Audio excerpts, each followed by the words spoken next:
Ngayon mga ka-Starlink, nag-unbox po tayo ng ating UPS. Kararating lang po ng ating shipping parcel. In-order ko po ito sa online. Itong UPS po ay para sa ating mga computer, sa ating mga laptop, sa ating mga router. Dahil karamihan dito sa atin sa Lanao del Sur palaging nagba-brown out po. Yung mga area at saka mga municipality kagaya ng Pantar, Sageran, Balui at iba pang municipality na nagko-curtailment schedule, kailangan nyo po ng ganitong UPS. This pala ay uninterrupted power supply. So mayroon siyang sariling battery. Mabigat po yan. So 3000 VE po yan. So mga 3-4 na oras, 5 oras kayang-kaya niya po paganahin. So ayan po yung aktual na dumating na UPS. Magandang hapon po sa inyong lahat, sa aking mga followers. Mayroon po tayong good news. Dumating po ang ating na-order sa online. Itong UPS 3000 VA 1800 watts.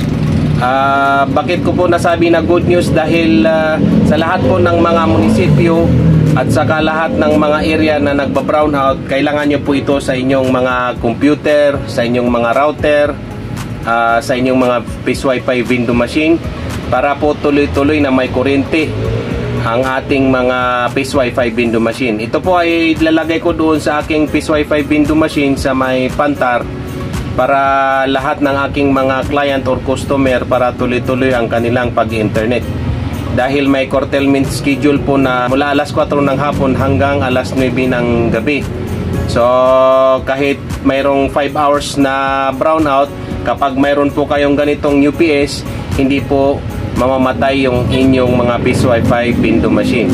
So lahat ng mga nasa bahay, naka-private naman na may mga router, kailangan nyo po ito, at saka yung may mga computer po kayo, kailangan nyo po itong UPS na ito para tuloy-tuloy ang inyong mga office works, especially doon sa mga guro at sa mga teachers na gumagamit ng mga laptop computers or desktop computer at saka mga printer.